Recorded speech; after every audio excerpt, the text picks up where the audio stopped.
तुला शिकवीन चांगलाच धडा या मालिकेच्या आजच्या भागात आपण पाहणार आहोत. अधिपती आणि अक्षरा केसरी टूर्सच्या ऑफिसमध्ये जातात कारण रोहस सरांनी केसरीच्या माध्यमातूनच अक्षरा आणि अधिपतीची ट्रिप प्लॅन केलेली असते आणि मग त्यानंतर अक्षरा आणि अधिपती त्यांच्या ट्रिपबद्दल त्या ऑफिसमध्ये चौकशी करतात. त्यांना सगळी माहिती व्यवस्थितपणे कळते. त्याचसोबत त्यांना त्यांच्या ट्रिपसाठी एक बॅग, कॅप आणि शोल्डर बॅगसुद्धा गिफ्ट म्हणून दिली जाते. त्यामुळे ते दोघेही खुश होतात आणि त्यांच्या ट्रिपची तयारी करायला सुरुवात करतात. तर दुसरीकडे चारुहास सर आजींची वाट बघत असतात. थोड्याच वेळामध्ये आजी त्यांच्यासाठी चहा घेऊन येतात. त्यामुळे चारुहास सर खुश होतात. त्यानंतर आजी त्यांना विचारू लागतात की सुनबाई आणि अधिपती फिरायला जाणार होते, ते नक्की जाणार आहेत ना? आणि त्यावर चारुहास सर म्हणतात की हो आई, ते दोघेजण नक्की जाणार आहेत. पण तुम्ही असं का विचारताय? तर आजी म्हणत असतात की तसं नाही जावई बापू, पण मला वाटलं त्यांचं जाणं रद्द तर झालं नाही ना? त्यावर चारुहास सर म्हणतात की नाही नाही, ते दोघेही जाणार आहेत, पण आता त्यांच्या मार्गात कोणतंही विघ्न येता कामा नये. कारण आपल्या घरामध्ये विघ्न येत नाही तर ते आणलं जातं आणि ते सुद्धा तुमच्या लाडक्या लेकीकडून. आणि ते ऐकून आजींना वाईट वाटतं. त्या चारुहास सरांना समजावण्याचा प्रयत्न करतात की तुम्ही समजता तेवढी भुवी वाईट नाही.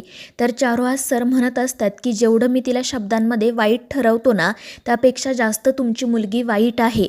आणि मला मान्य आहे की तुम्ही तिच्या आई आहात, म्हणून तुम्ही तिच्याकडे एका वेगळ्या नजरेने बघू शकत नाही. मात्र तुमची मुलगी खरंच खूप वाईट आहे. आणि मग त्यानंतर ते तेथून निघून जातात. तर आजींना खूप वाईट वाटत असते. तर दुसरीकडे अधिपती आणि अक्षरा घरी येतात. मनासारखी शॉपिंग झाल्यामुळे ते दोघेही खूप खुश असतात. पण अधिपती म्हणत असतो की हे सगळं आम्ही केलं असतं तर आम्हाला अजून आनंद झाला असता.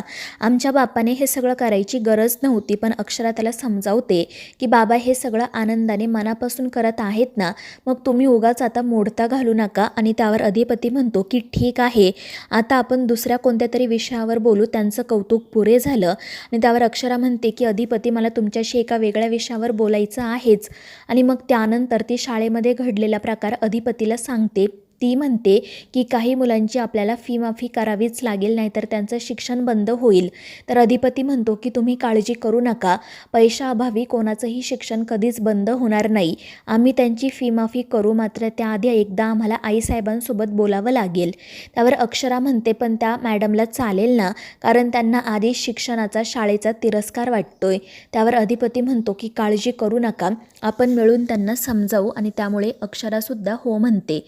दुसरीकडे अक्षराचे आई बाबा जेवणाचं ताट वाढून घेऊन येतात आणि इराला देखील जेवण करण्यासाठी बोलावत असतात.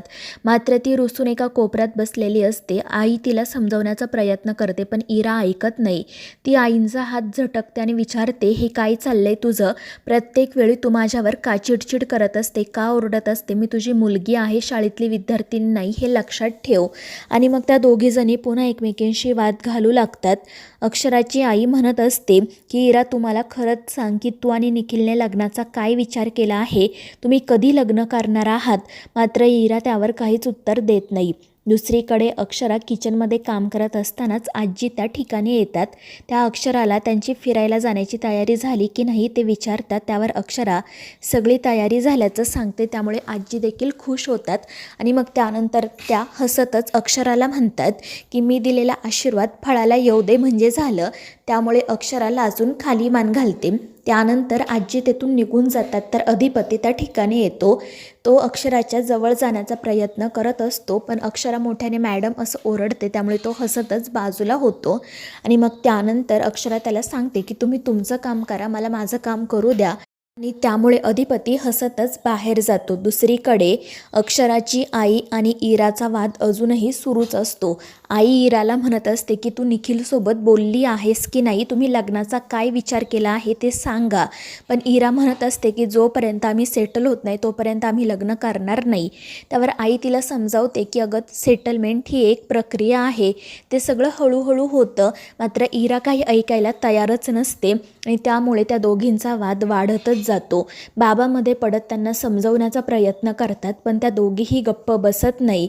आई म्हणत असते की जर तू आणि निखिलने लग्नाचा लवकरात लवकर विचार केला नाही, काय तो निर्णय घेतला नाही, तर मग मी तुझ्यासाठी दुसरी स्थळं बघायला सुरुवात करेल.